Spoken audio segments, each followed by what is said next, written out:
Hello and welcome back to another episode of the Viva Film Podcast, the only podcast that is made for real, genuine nerds.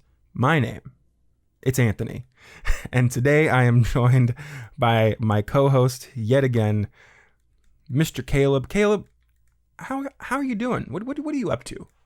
I'm doing good, Anthony.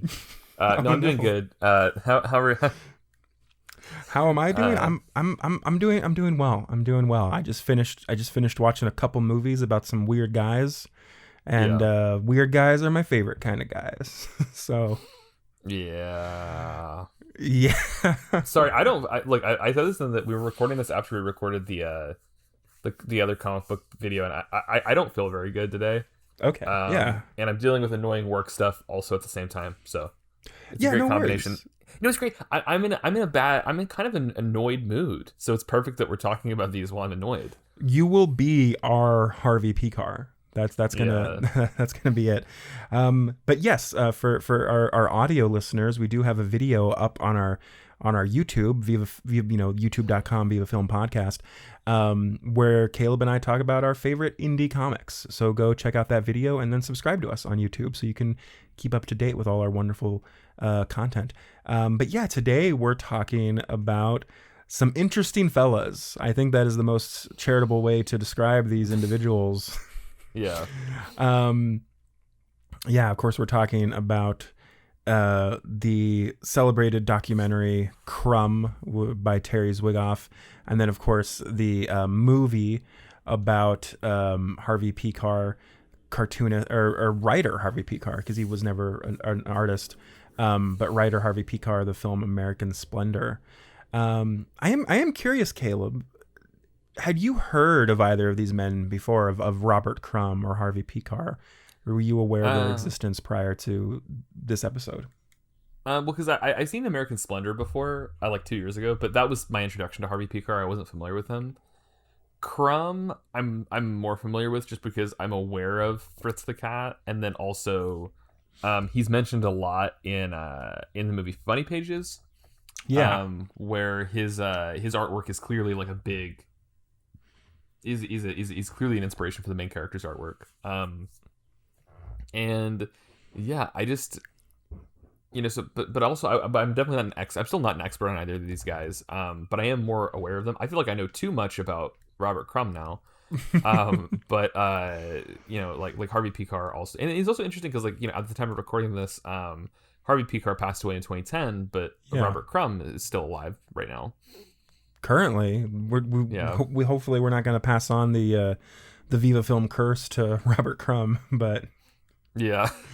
It's funny because actually there was a while where I thought that he already had passed away. And then I found out a few years ago that no, he hadn't. He's still alive. He's still around. And he actually published a comic with Fantagraphics called Paranoia. He published that I think last year or the year before. And it was his first new comic in 20 years. So I did buy a copy and I did try reading it. It's a lot of fucking words, man. It's basically just pages of him ranting with some cartoon characters every now and then. But he sounded like Kevin Smith when he said that. You're like, it's just a lot of fucking words, man. There's a lot of fucking words. But anyways, but yeah, Crumb, American Splendor, two fascinating films about some really fascinating guys.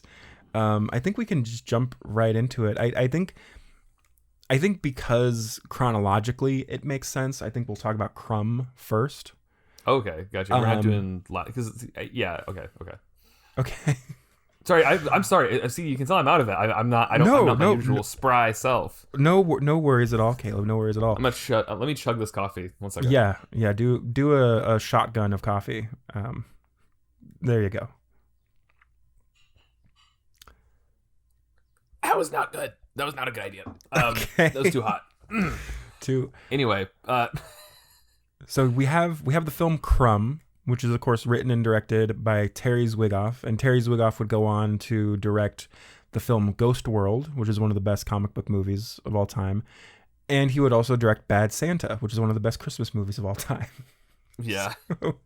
So written and directed by Terry Zwigoff, edited by Victor Livingston, cinematography by Maurice Alberti, and of course this is starring Robert Crumb, Aline Kominsky, Charles Crumb, Maxon Crumb, Robert Hughes, Martin Muller, and Spain Rodriguez.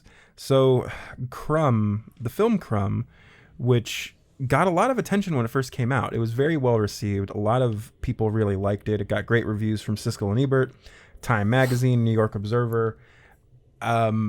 This is your first time seeing this documentary, Caleb.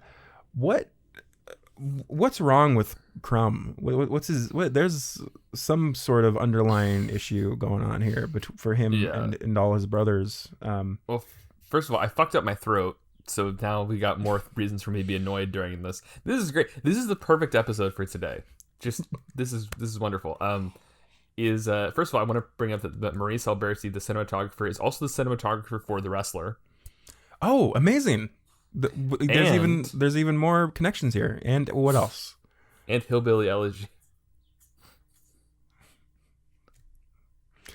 You know what? Okay. Yeah. I just thought that was really funny. Did you watch that movie? No. Why would I? Yeah, this is good. Yeah, I didn't either. I just remember it got like 20% on Rotten Tomatoes, but still got like Oscar noms. You know, there's a great episode of this, one of my favorite podcasts, If Books Could Kill. They did an episode on the book Hillbilly Elegy, which, of course, for our listeners and viewers who don't understand why Caleb and I are so annoyed by that, is because Hillbilly Elegy is the story of one J.D. Couchfucker Vance, who is the current vice president of the United States. Yeah, that's my... for J.D. Vance as well. Fuck J.D. Vance and fuck the entire administration. And fuck ICE as well. So, but anyways, back to Crumb. Boy, what a great episode. We're just all the wonderful men are being mentioned on here. Yeah, so I think that Crumb, Robert Crumb, Robbie Crumb, Robbie C. Look, man, this is just a dude who like has sexual repression, right? Like it's like there's some stuff going on, man. I like. Well, he was raised in a pretty religious household, it seems, and his father seemed to not be a very good guy. His mother was not very well adjusted, as I think a lot of women during that time were not. And what it ended up producing was this man who has a lot of weird ideas of women and sex and himself, and this kind of concoction. You threw it all together in a pot and let it boil. It ends up with one of the most influential underground comic artists of the 20th century. Yeah, and like he is a talented artist, clearly. Yeah, absolutely. Yeah, but he's also a yucky customer. I don't want to be around him. A yucky customer you don't want to be around him. Yeah, it's a book because like my thing is like, so like I'm a big fan of like I like interacting with weird people. I just interacted with this weird Southern man last night. And it's like, you know, because anyone who knows me personally has gotten annoyed, and I'm sure you're aware. You must be. I'm hanging out with you more than most people, so it's like if you ever hung out with me, people will notice that like if someone just like starts talking to me and is being weird, I'll just start talking to them and engage with them. Okay. And it's a problem. Like I shouldn't do that all the time, but I just think it's interesting because like I'm a writer, so it's like if you got to meet weird people to be able to come up with stories. Is kind of my perspective. You got to go out and live and do stuff. Yeah, absolutely.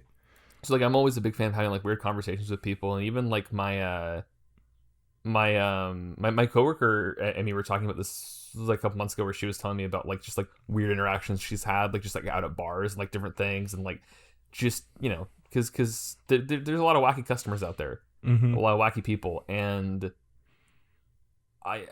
so like with Crumb, like he seems like an interesting guy to like talk to because he's so bizarre, but like he's just like there's something about him that's so, because like in this way I think he is pretentious and maybe does like really view himself in a certain way, but he also is like it's like I think he just acts exactly how you would expect an underground comic book artist in the 60s to act, right? Like he acts like he's strange. He doesn't seem like he's kind of good with people, but he also like doesn't know how to like. He's always weird, always drawing, always acting strange. Like there's the interaction at the comic shop where the dude's like, "Dude, I'm such a big fan. I'd love to have an autograph." He goes, "Oh, I don't believe in giving autographs, man." So like he's almost like this like he has, even though he like shits on hippies a lot, he is very hippie-ish, I feel like, in like Okay. or he's just a yuppies is I guess the term he uses, but like he's like very like, yeah man, like all this stuff. He's very like he's a bizarre individual, and I think he has very weird ideas about sex, weird ideas about race. Mm-hmm. He's just a bizarre and it's also this thing where like you have like his ex-wife talking about like how they got together, and there's that part of me that's just like where I'm like, how though, like to date this strange man, like what is that like really to be in a like it's so bizarre to me. Well, she also said in that interview that one of the things that, or maybe it wasn't him. Maybe I was watching another interview. No, it was in regards to Harvey Pekar because I was watching the special features on my American Splendor DVD. But his wife in that film, she said that one of the things that drew her to Harvey was like the honesty, right? Yeah. And maybe that's also what kind of drew women to Crumb, was the fact that he's weird, he's strange, but he's also very honest about himself and his own, proclivities or whatever. Like I butchered that. I mean, it seems like with Crumb, you know what you're getting into. Like when you meet him, when you talk to him, I don't think there's any kind of fakeness or any kind of act he's putting on. And maybe that aspect drew certain people to him. We also find out in the movie that apparently he's very well endowed, so maybe that has something to do with it as well. Was that real? Was that like do you think that was an honest? Maybe, I don't know. I interpreted that as a joke.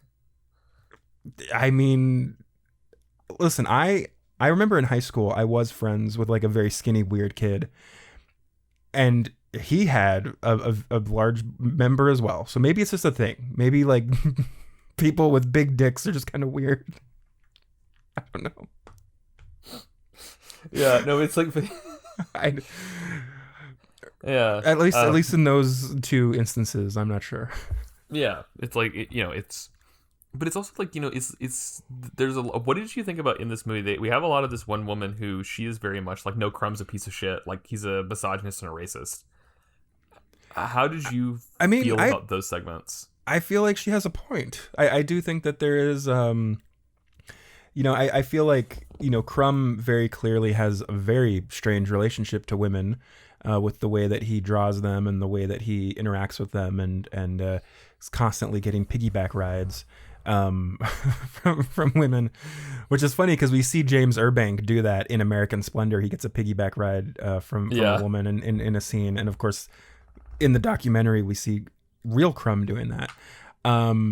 But I mean, I feel like Crumb's relationship with his mother was just so strange and so stunted that it really kind of affected how he interacted with women for years. And of course, this is us being, armchair psychologists and, psychoanalyzing a comic book artist. But yeah, because he definitely has an interesting relationship with women, and sometimes you do kind of wonder, like, does he even like women? It seems like he does, but also maybe it seems like he also seems very afraid of them too. Like he's terrified of women as well, to an extent. I'm not sure if you got that feeling from him. Oh yeah, yeah. It's just not a healthy relationship with sexuality, or maybe the healthiest, because he is very honest and very clear about what he wants from a woman and what he's interested in, so who knows. And then also like he one thing about he's also, his brothers aren't very well adjusted either. Like he has this one brother who openly admits to sexually assaulting people.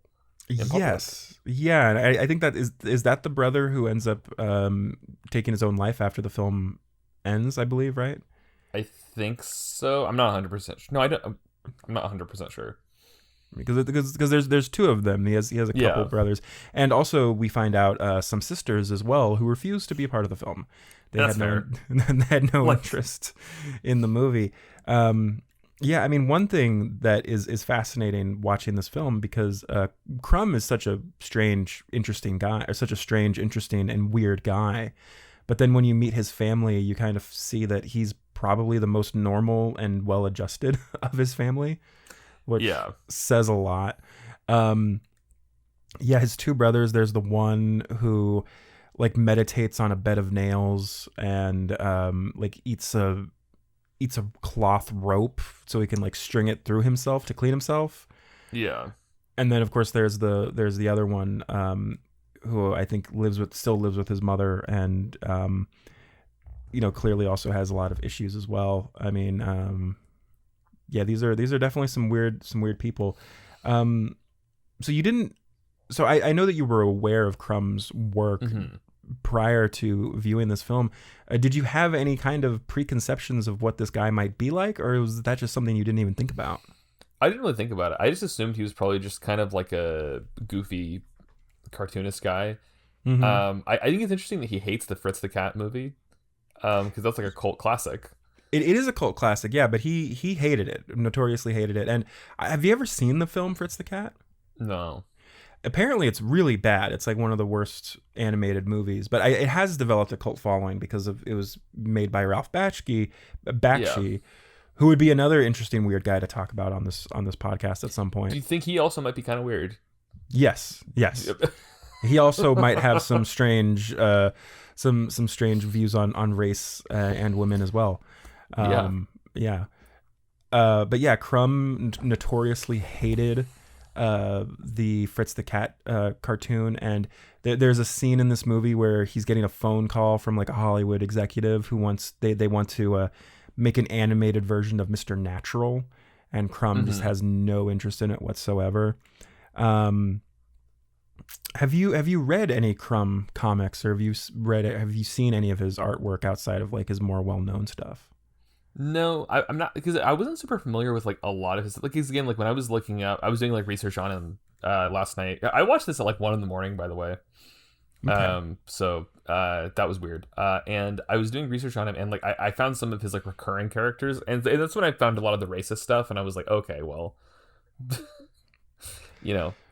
that's pretty fucked, I would say. I don't think that's good. And but we'll get into that though. But like, what was your perception of him before watching this movie originally? Because I know you watched it before I did. Yeah, I saw this movie for the first time years ago. I want to say probably like 2014 or something. My dad was a big fan of this movie. He loved this documentary, and he also really liked Crumb. I think maybe my dad saw a little bit of himself in his in Robert Crumb.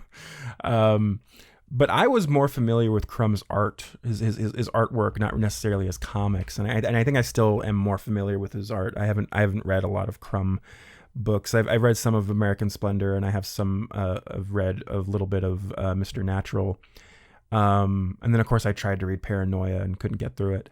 But his artwork is really interesting, and it's definitely like, iconic for a reason. I mean, he was kind of the quintessential,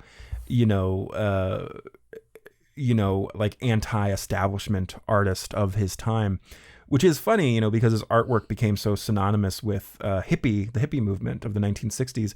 And we even see the cover of Cheap Thrills by Big Brother and the Holding Company, aka Janis Joplin. But it's fascinating because Crumb himself was never a part of the hippie movement. He was never a part of the flower child thing, even though he does say at one point in the documentary that he tried to get in on some of the free love, but they all thought he was a narc. So, that's funny. Yeah.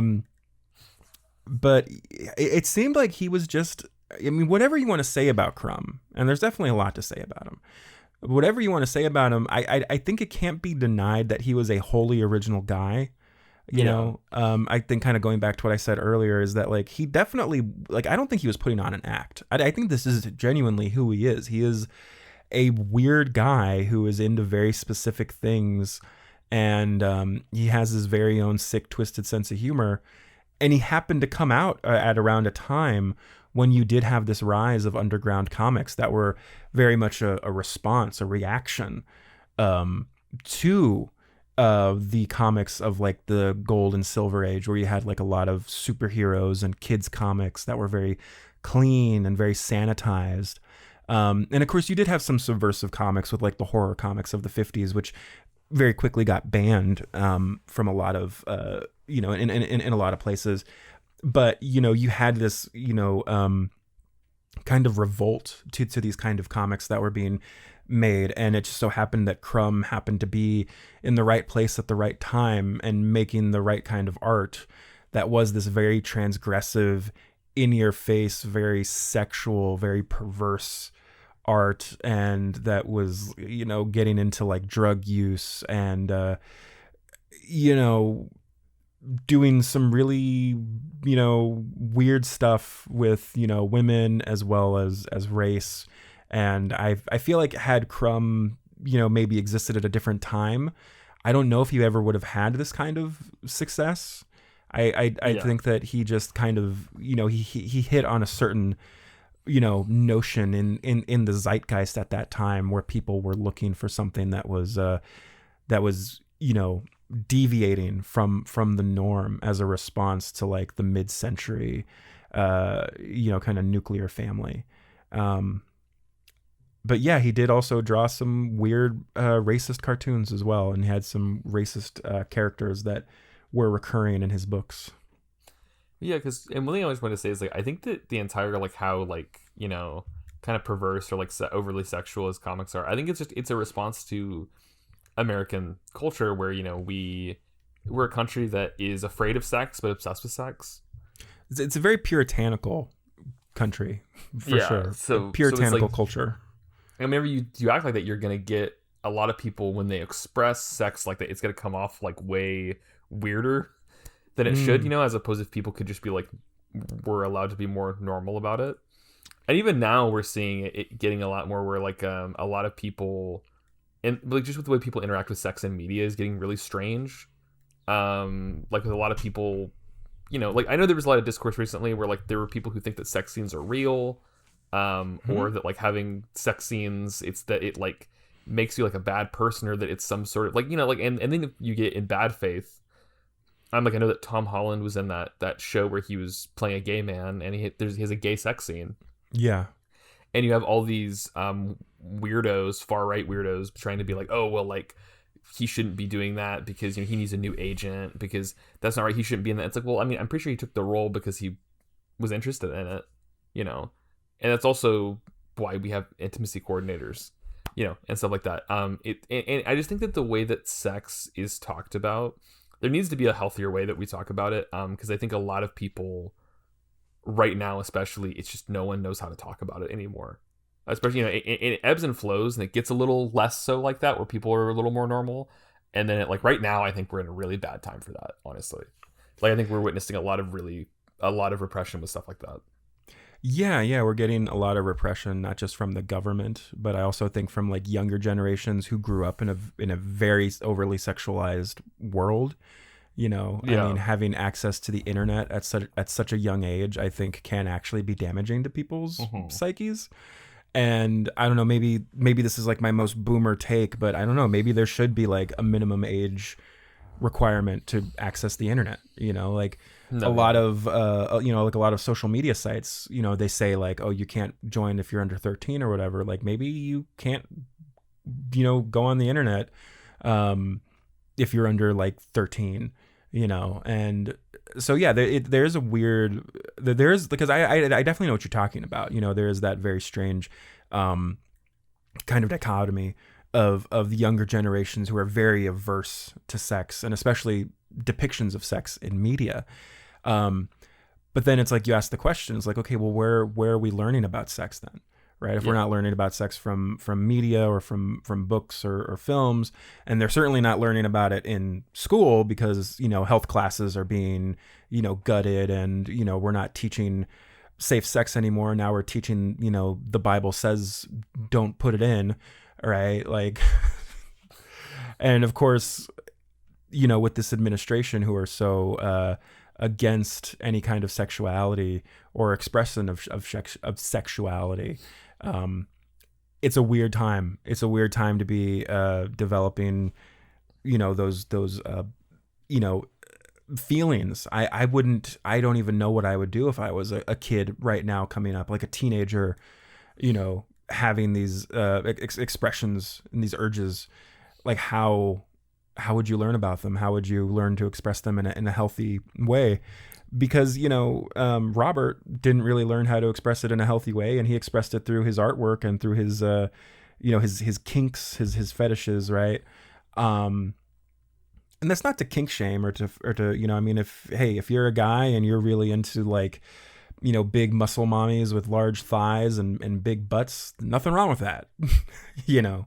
But I think it's expressing that in a healthy way, where you're not, where you're not objectifying, the individual that you're with. And I feel like that's one of the things about Crumb's artwork that does come across sometimes, is that it does feel like he's crossing a line from like into objectification. I mean, they show that one comic in the film where a woman has her head removed and she's just a body that these men take advantage of, right? Yeah. That's clearly not a healthy view to have. It's weird. And then we also get that photo shoot that Crumb does with all the young women for, what was it, was it Legs magazine or something? Yeah. That's run by that one woman who's fascinating. I definitely want to look her up and see, the woman who was like running Jugs magazine at the time. Yeah. I wonder what she's up to now. Where's she at? What's she doing? Yeah. It's interesting because just to circle back real quick is even though this isn't directly related to the movie, but it also is like, as we were talking about the current administration and how they're very like, oh, don't have sex, all this stuff, but it's like, but then the people on top are, not only do we know that they are people who are interested in like sex, but they are sex criminals. Yeah, like this is a thing that we know and have seen. So it's like, so you have these people who are genuinely perverse and use their power to sexually exploit people. And they say, but no one have like normal sex or healthy opinions of sex. And that's how, it's fucking awful. The way our everything with us is super fucked up right now. I can't fucking stand it. But then we also do get that scene in the art gallery as well, where we see a woman who's pointing to one of his pieces and saying like, that's what I look like. That's the kind of, that's what that's what my body looks like. And that he's celebrating it, and that he's, that he finds that beautiful, feels empowering, right? So there is definitely, a kind of a back and forth between like, some people feel like his art was objectifying and not, appropriate. And there are other people who feel like his art, was liberating for certain people. Certainly liberating for the underground comics movement of the mid-century. So. Yeah. No, yeah. And there was another point I was going to bring up to bounce off what you were saying. We could do an entire episode about sex scenes in movies and the discourse surrounding that, and definitely could be its own episode, for sure. Yeah, yeah. But again, I think he's a weird guy, and then also like the I think the racist stuff is a thing that I don't think can be ignored. Like obviously, like this is a dude born in the 40s, so like this is the kind of stuff he would have been seeing and he would have been replicating, but he just like fully defends it. And then it's just like, oh no, it was satire, it's about America or whatever. It's like, but like you look at it and you're like, this just feels racist. This doesn't feel like any genuine commentary. Yeah, you do. I mean, I don't know the context of those pages, and I don't. And obviously, I think this is something that maybe Terry, the filmmaker, Terry Zwigoff, could have done, because they obviously have like women come in and critique Crumb's work. Maybe it would have been important to also have maybe some black comic book writers. Or just black critics in general come in and criticize his artwork as well, because he does have some pretty pretty offensive and pretty off-putting, comics that he wrote, and that do feel pretty indefensible. And of course, like what you said, he obviously grew up at a time when these kind of like minstrel comics and these comics depicting, African cultures and African people in certain ways was how that was done. And you could say like, oh, well, clearly this was a reaction to that. He was like responding to that and taking it to the extreme to satirize it. But then, of course, you do kind of run into that issue that we've had a lot in the last 10 years or so, where, you try to make fun of a racist or you try to make fun of a misogynist, but then you just kind of embolden them because they think that you're with them, right? We see that with like South Park, where, you have Cartman, who was supposed to be like, look how dumb racists are. But then racists saw that and they were like, oh, he's just like me. I love how racist and anti-Semitic Cartman is. Isn't it funny? And now we have, racist, anti-Semitic people running the country, which has been the case for most of this country's history. But anyways, but yes, Crumb, a film by Terry Zwigoff, a really fascinating film. And I think I think it's a great documentary. I think it's a great watch.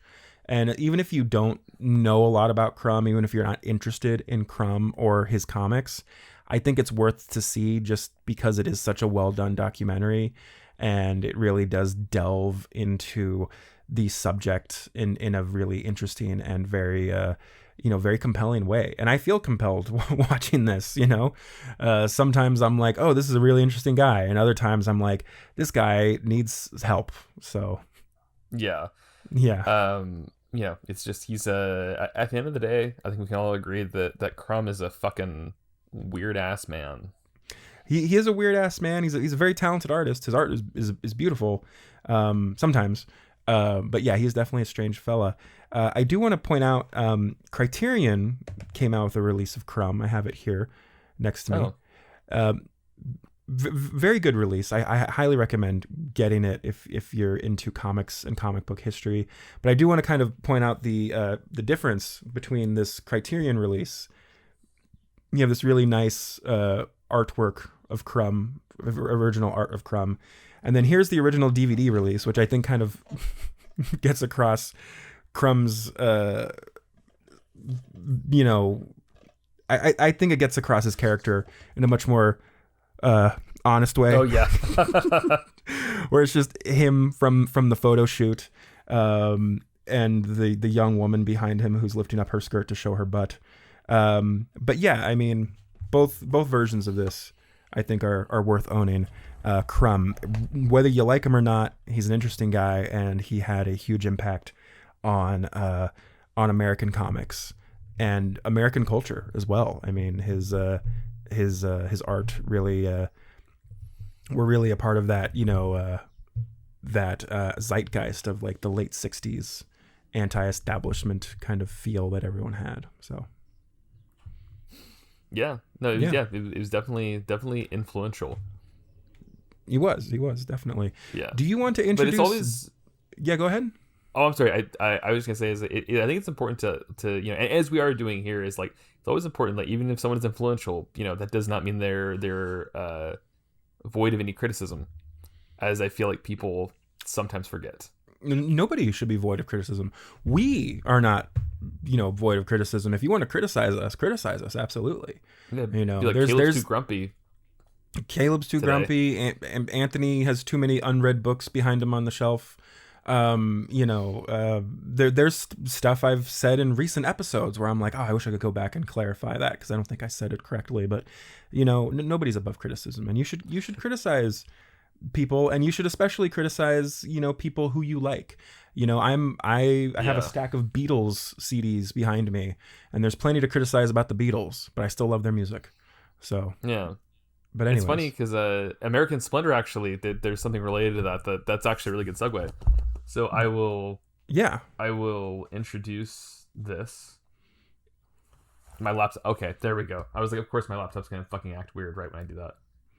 Oh my god, life is just an endless black hole of bullshit. You sound just like Harvey. Yeah, this isn't a bit. Also, I hope everyone knows. I'm just saying. I don't feel good. And I'm annoyed. This is how Steven thinks I am all the time. We are recording this after July 4th, so that I'm sure that's added to the annoyance. Oh yeah. We got American Splendor, written and directed by Shari Springer Berman and Robert Pulcini, based on the works of Harvey Pekar and Joyce Brabner, edited by Robert Pulcini, cinematography by Terry Stacy, starring Harvey Pekar, Paul Giamatti, Hope Davis, Judah Friedlander, James Urbank, Earl Billings, Joyce Raver, Toby Radloff, and Josh Hutcherson as Robin, which Anthony added. I had forgotten about that. He is so the movie starts out with young Harvey Pekar going trick-or-treating, and there's a bunch of superheroes. We see Batman and Superman and Green Lantern, and of course Harvey Pekar is just dressed as himself because he's just Harvey Pekar. That's who he is. He's not a superhero. And the young boy who plays Robin is a young Josh Hutcherson. Now, does this mean that Josh Hutcherson has been cast as Robin the Boy Wonder in James Gunn's Batman film coming out, later this decade? Who knows? Is it breaking news? Breaking news right now on the podcast. Josh Hutcherson as Robin, double confirmed. That's crazy. Yeah. And that means, Paul Giamatti returning as Harvey Pekar in Avengers Doomsday? Maybe Harvey Dent. That's raw as fuck, actually. I really like that. Okay, American Splendor stars one of our favorite actors. Yeah, we love Paul Giamatti. I was going to say Judah Friedlander, but... Oh. Well, he's good. He's great in this. He's great in this, yeah. But no, Paul Giamatti, who is an actor that you and I have oftentimes found ourselves talking about how good he is. I know he's in a movie you and I both really love, Sideways. And that's not just because we drink too much wine. And of course, he was in another film that came out a few years ago, The Holdovers, which was great. So good. Paul Giamatti won an Oscar for that. I'd have to look and see who else got nominated. But yeah, Paul Giamatti, what a fucking guy. I mean, just one of the best actors at the time. I think in one of my reviews for this film, I said that this is probably one of the first movies I saw Paul Giamatti in. The other, of course, being Big Fat Liar, starring Frankie Muniz and Amanda Bynes. What do you think of Paul Giamatti's performance in this? And how do you think that he did embodying the charm of Harvey Pekar? He's incredible in this. Like, it's just Paul Giamatti playing a grumpy guy, but also but with a heart of gold, which is like what a lot of his characters are. And I think that he comes off so well and they don't look anything alike, really. But it's like he captures his essence so perfectly. And also, I really hope people understand, like, when you're casting, like, for biopics, they don't have to look exactly the same. So when people go, oh my god, Jeremy Allen White's got to play Willy Wonka because they look kind of similar. He looks like Gene Wilder. It's like, guys, like, let's step back a little bit. Like, if you think, I don't think Jeremy Allen White would even be, it's like, you gotta think about these things. It's about acting. It's just like when you see comic book fan castings where it's like, who should be, and someone's like, oh, I gotta figure out who should play Jean Grey, and then they just start Googling actress red hair. It's like, that's fucking, John Krasinski's gotta play Reed Richards because he has a beard. Can you imagine how fucking bad that would be if John Krasinski was in a movie playing Reed Richards? I don't even want to imagine what that would be like. But the thing is, like, Paul Giamatti, he captures his essence so perfectly because he's like grumpy, but he's like a dude who, like, he's got, like, I don't know, he's just got, like, this great vibe to him in, like, every scene. He just feels like a dude who's, like, fighting with being alive because he's so annoyed by everything. Yeah. And I think that's really cool. I relate to that on some level because, like, I can definitely get annoyed by people. I get annoyed by people every day. That's my job. But it's like, it's just like, I don't know, he's brilliant in this, and especially like when he does the voice stuff, like, that's incredible. He's always doing stuff like that in his movies though. He's always like, he always goes that extra mile. Like, he's in that awful Planet of the Apes Tim Burton movie, right? And he's the only person in the ape makeup for that movie who didn't do ADR. He learned how to talk with the teeth in because he took it that seriously. He wanted to do it that bad. and he is the best part of that film, besides Marky Mark, of course. By a country fucking by not even a country mile, by like a fucking however, like the links from the Earth to the Moon. He is the best thing in that movie. Like I it's so perfect. I just, you know, and it sucks because don't watch that movie. It's ass, and you just watch like a compilation on YouTube. Let's say, oh, Paul Giamatti, Planet of the Apes, 2001 best bits. Okay, you know? We'll make sure that we make that for the channel. Yeah, Paul Giamatti is fantastic in this. He is incredible. I think he encapsulates that you know, like I said, the charm of Harvey Pekar. You really do feel like he is him. I mean, yeah. And one thing that this movie does really, really well, and I think is really interesting, is that they have these bits where they'll have like the actual guys. They'll have like actual Harvey Pekar and actual Joyce Brabner and actual what's the guy's name? What's the nerd? Toby? Is that like Toby? Yeah. And they'll have them like sitting next to their actors, and it's like they do such a good job of like you know, capturing their essence and capturing their character and their feel as well. I mean, we mentioned earlier Judah Friedlander is, in my opinion, kind of unrecognizable in this role. Oh, yeah. I mean, he doesn't remind me at all of, I don't even know what I've seen him in, but I mean, he was fantastic in this film. And yeah, we got some really great performances in here. Of course, I'm looking for the name. Hope Davis as Joyce Brabner, I thought did fantastic. And seeing the kind of relationship between them, between Harvey and Joyce, is just, it's kind of sweet, because you feel like, you know, because Joyce, and this is a real thing from real life, she was a fan of the comic before she met Harvey, and they formed this kind of relationship. And I think she just kind of realized like what kind of like and I say this lovingly, but he is kind of schmucky a little bit. He's a little bit of a schmuck.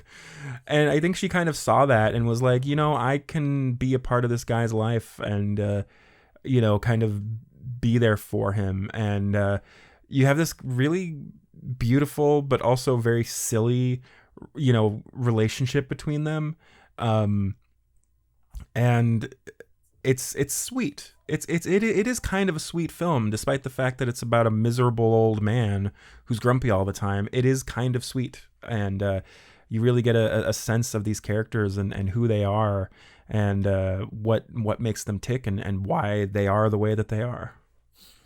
Yeah, and that's one thing that I think is so cool about this movie is that it doesn't just kind of go, okay, well, it's just like a straightforward, like, just biopic. It's like the fact that they have that like intertwining of reality and fiction, and also just like it's very unconventional, because he was an unconventional guy. Like, you're making a movie about an underground comic book artist, you know. It can't just be like, you know, you can't just have a scene where you just have this kind of grumpy guy walking down the street and, like, you know, looking up and he sees like a sign that says like, you know, Splendor or something. He's like, oh, American Splendor.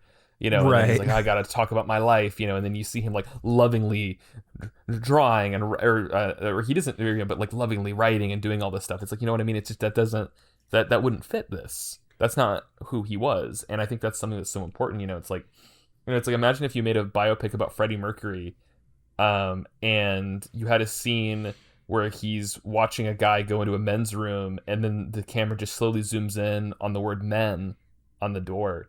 You know, just do you think Freddie Mercury is gay? You guys, he might have been. He might have been a gay man. We're not sure. The jury is still out on that one.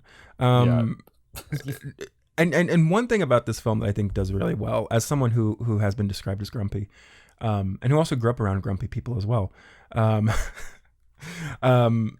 think it depicts that grumpiness in a very believable, real way. Because I think there are some movies. I think there are some movies that try to like depict, you know, people who are a little sardonic in a way that is just kind of not real, you know, or it doesn't feel believable.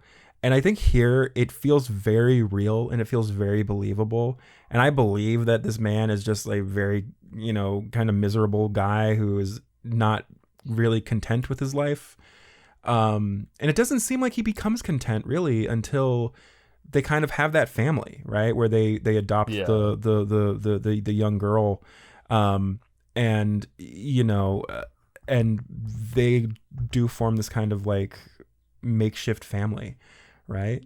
And that's kind of what comic books can be about too. I mean, comic books do attract kind of weird people who are kind of outsiders, and you do find like a family, in the fandom, that you join. So sometimes it gets a little too it goes a little too extreme, right?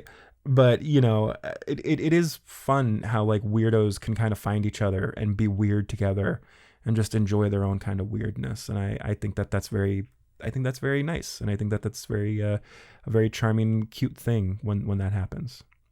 Yeah. Yeah. No, yeah, absolutely. And it's like I think that like again, like you said, there is like this sweetness to it because again, like, even though he's a grumpy guy, like he's not like a shitty guy. Like he's not going out of his way to like treat people badly. Yeah. He's just kind of annoyed, and like he does care about his friends and spend time with them.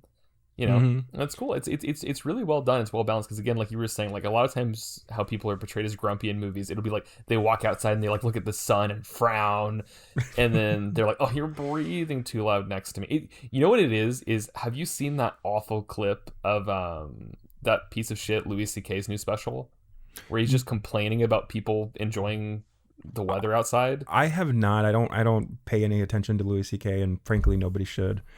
I think it's really irresponsible that Netflix gave him a special after everything that happened. But yeah, it is, and even though he's like a piece of shit who shouldn't even have a platform, it's also like, I think that joke is like it's so because I saw the clip of it because everyone was shitting on it, and I was just like, rightfully so, and I was just like, this isn't a real comedic bit. This is just an over the top like exaggerating of what it's like to be grumpy or sardonic. Like it's not there's nothing valid here, yeah, he's trying to like play this character, and I guess maybe with him there is some reality to it because maybe that's how he is in real life, but maybe he is over exaggerating it. Kind of going back to like Crumb, he was what you see is what you get, and you see that with Harvey Pekar, is like what you see is what you get. And there is I think there was like a special feature on the DVD I have where they were talking to Joyce, and she said that one of the things that really attracted her to Harvey was just his honesty. He's a grumpy old guy, and he's not putting on a show about it. That's just kind of who he is. You take it or leave it. And I think that there's something good about that, like of honesty, of not putting on a show, of not putting on a front. And maybe you might repel some people, but the people that you let in, like those are the ones that are worth holding on to. So yeah no and, yeah go ahead. I'm sorry, go ahead. No. What were you gonna say? I'm sorry. You haven't spoken enough on this episode, Caleb. You need more airtime. Yeah, I need more airtime. I need to go on another rant. I think that I don't know. I think there's such a, and that's the thing I also like about American Splendor is like it is an honest movie. Like it doesn't portray him as like, oh, he's always misunderstood, or like sometimes it portrays him as like he's kind of being loud and needs to be told to shut up a little bit. Yeah, like there's that scene where they go to watch Revenge of the Nerds, and he's clearly just being very mean to Toby. It's probably like the meanest he is in that movie. But I mean, he is making a point, and he's not wrong. But also at the same time, like, movies and entertainment can be a form of escape for people, and it was clearly a form of escape for Toby. Why does Harvey feel the need to ruin that for him? Yeah. No, yeah, exactly. And it's like I think it's like, for example, like, it's like I'd love to hear like, let's get Harvey Pekar's like, opinion on the MCU, but he passed away before it got too big. Before it became like I think there only been like 2 or 3 movies when he passed away. Yeah, he passed away in 2010. But on the DVD there is a really it's very brief. I wish there would have been more, but it's very brief. We do see him at like I think it's the 2003 or 2004 Comic-Con, and he has a panel. He had a panel, and I wanna go on YouTube. I didn't have time to do this, but I want to go on YouTube and see if I can find that panel. I want to see what Harvey Pekar had to say, in 2003 at San Diego Comic-Con. Yeah. Have you read the Harvey Pekar Meets the Thing comic? I haven't, but I know about it. I know that Yeah. he did write that. So Yeah. I think that's that's just a beautiful gift to give somebody, I think. Is like, yeah, here's, you know what? After your decades of hard work, you get to write about you meeting the Thing. I mean, I feel like Harvey and the Thing are very similar to each other in a lot of ways, you know. Yeah. Because they both have this hard exterior that, you know, people on the outside think is like maybe a little off-putting, but deep down inside, he's actually a softie. So if anything, Harvey and the Thing are kind of the same person. I just realized that the Thing is in American Splendor. Oh, is he? Yeah, the current one, the dude from The Bear. He's in it for like 2 seconds. Oh, is he? I don't even remember. What scene is it? Do you remember? He's the MTV director. Oh wow. I have to go back and watch that again. Interesting stuff. Yeah. Yeah, that stuff with Toby where he becomes like an MTV guy. That was really fascinating. I forgot about that when I was rewatching this. I was like, oh yeah. Yeah. Yeah, definitely some interesting characters in this movie. We also get a brief well, not really a cameo. He is an important character, but we get James Urbank playing Crumb in this movie. Yeah. Now, of course, you watched American Splendor before Crumb. Yeah. I should have watched them reversed. I should have thought about that because it would have been more interesting. I did the exact same thing. It's okay, Caleb. I watched American Splendor, and then I watched Crumb this morning. What do we feel about James Urbank's performance of Crumb? How do we think about that? Because I think he was spot on. Yeah, I think he's really good. Yeah. Yeah, no, I think he's really, really good. Yes, yeah, and there's that scene where they're in the comic shop and he gets a piggyback ride from the girl, and as they run out, Hope Davis as Joyce calls him a pervert or says he has like a perversion or something. Yeah, it's like that minimal, like at least. Yeah, and they also bring up the Crumb documentary in this. They do, yeah. They do mention it. They say like, oh yeah, that's you know Robert Crumb. They made a movie about him too. And of course, his movie was a documentary, not a narrative film as this was. Yeah. Though there are some documentary elements in here where we do get interviews with Harvey and Toby and Joyce. What did you think about that? What did you think about that kind of like mix between a narrative and kind of a documentary style film? Because I think it works really well in this, and I think it gives this film a very interesting identity. Yeah, it's interesting because I love when documentaries do stuff like that. Because again, I think it makes it really unique. There's a really great documentary series called Exterminate All the Brutes that comes to mind, where they do that, where you get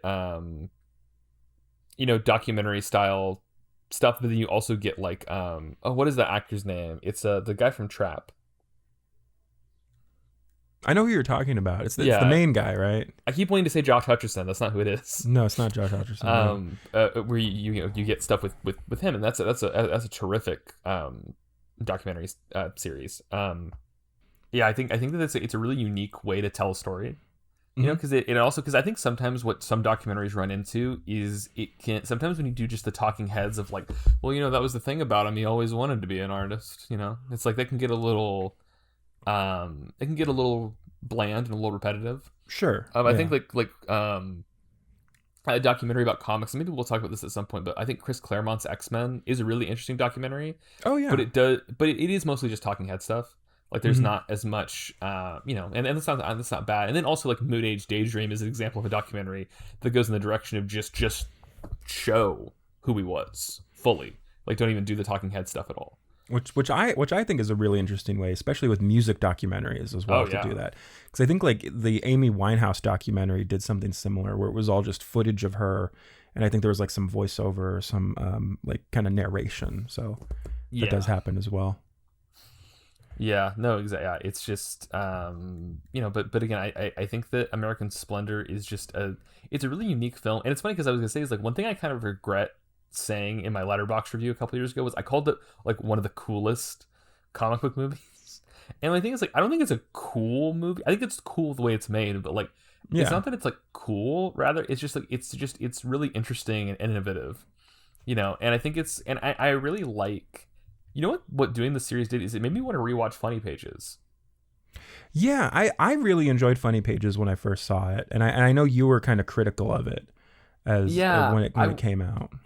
but you know the thing is, I think I've grown. Is I think I'm more open to like, okay, like let's just like watch like a kind of weirdly mean spirited movie where everyone feels gross and sweaty and oily. I think Yeah, that's, you know, I think I'm more, I don't know, it's, you know, because people's tastes change the older they get. You know, so I think I'm, you know, I mean, I've seen John Waters movies now, so you know, I'm yeah, not. yeah, It's like, you know, my tastes have changed a lot. So I think I'd be more interested in that now, and especially since I'm like, you know, I think there are some really great performances and ideas in that movie that I'd like to get back into, and I bet I'd really dig it upon rewatch. And I also watched it like 5 a.m. when I watched it, so that was probably a problem too. you watch movies at the strangest times, Caleb. Yeah, it's, you know, I don't know why I am the way I am. It's okay. It's okay. It's okay. But speaking of comic book shops, we do get to see a comic shop in this movie, the one that Joyce works at, which I really Yes. love. I love seeing comic shops in movies, especially movies that came out before the MCU and Yes. before every comic book shop was taken over by Funko Pops, which I really appreciate. I think it was there was this comic book YouTuber, Comic Tom 101, who I don't really follow anymore, and not that he did anything wrong. I'm not a speculator. But I think he said in one of his podcasts that like most comic book shops are actually collectibles shops that happen to have comic books in them. Yeah. Um, but it's cool to like see like an old school comic shop where it's just like, no, it's just comics. And we also see that in Crumb as well when he's at the comic shop and he refuses to sign that guy's, comic that he wrote. And then of course, Funny Pages takes place inside a comic shop. So I love seeing comic shops in movies. I think more comic shops should be in movies. Yeah. Yeah. Like in Jay and Silent Bob reboot, there's a comic shop. There's a comic shop in a lot of Kevin Smith movies. There is, yeah. And also Jay and Silent Bob Strike Back. Oh yes, of course. We briefly see a comic shop, yeah. Yeah, this movie is really. I saw this years ago. I think I saw it like right around the time it first came out, and I bought the DVD, and I really loved it. It's always had a special place in my heart, and I really enjoy it. And of course, we do get that very sweet ending where, you know, Joyce and Harvey kind of adopt that little girl, and then we see them all at the end of the movie when Harvey retires from his job as a clerk. And it's really cool to like see like the real people who are in the film, and kind of see them, in the flick, right? Yeah. But yeah, I mean, it's cool stuff. It's cool stuff. Is there anything else you wanna talk about with this film? I mean, anything else you wanna mention? You know, I think what I just want to say is, you know, I think people just need to experience more art.